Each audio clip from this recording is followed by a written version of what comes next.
Hello, হ্যাঁ বলুন। তোর পশু ডেপুটেশন নিয়ে তোর বাংলো বলতে যাব। পশ্চিমবাংলা আইনের ব্যবস্থা নেই, আইনের শাসন নেই। এ সবটাই দোষী মমতা ব্যানার্জি। যে মমতা ব্যানার্জি এই কেষ্টমণ্ডলকে বীরের উপাধি দিয়েছিলেন যখন ও চুরি কেসে, ক্যাটাল স্মাগলিং, কয়লার পাচার, পাথর চুরি করা এই কেসে যখন ওকে ইডি অ্যারেস্ট করলো তখন ও বীরের সংজ্ঞা দিয়েছিলেন।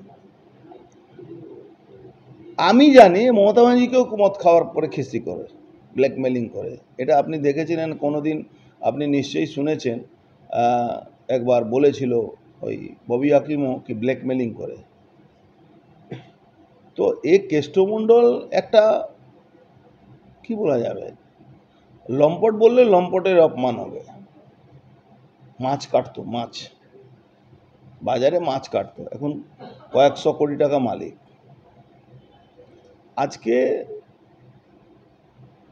দুর্ভাগ্য আমাদের এই রাজ্যে, পুলিশের মেরুদণ্ড অত ভেঙে দিয়েছে মমতা ব্যানার্জি।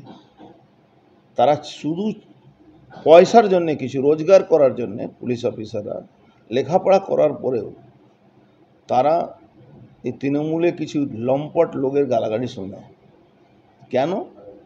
ওদের সঙ্গে ওদের গালাগালি শুনলে ওদের রোজগার হবে, কিন্তু নিজের মা নিজের স্ত্রী কাছে কি করে মুখ দেখাবে লোকটা? ওর তো উচিত ছিল ওই ফোনে যখন গালাগালি করতো তখন বলা উচিত ছিল কি আমি আসছি, তোর বাড়িতে আসছি, আর পেটাতে পেটাতে থানায় নিয়ে যাওয়া দরকার ছিল। কিন্তু কি হবে, যে গালাগালি পুলিশকে করছে সে প্রকাশ্যে স্বীকার করছে কি আমি পুলিশকে অনেক হেল্প করি। হেল্প মানে কি হয়? পয়সা। তার জন্যে পুলিশকে আমার গালাগালি দেওয়ার অধিকার আছে, আর সেই পুলিশ তাকে প্রোটেকশন দেয়।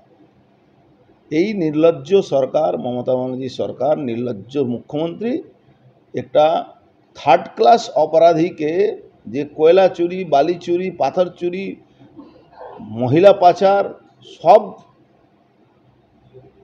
ব্যবসার সঙ্গে যুক্ত আছে, সেই লোকটাকে পুলিশের সিকিউরিটি দিয়ে উনি রেখে দেন। সারা বাংলা যত অপরাধী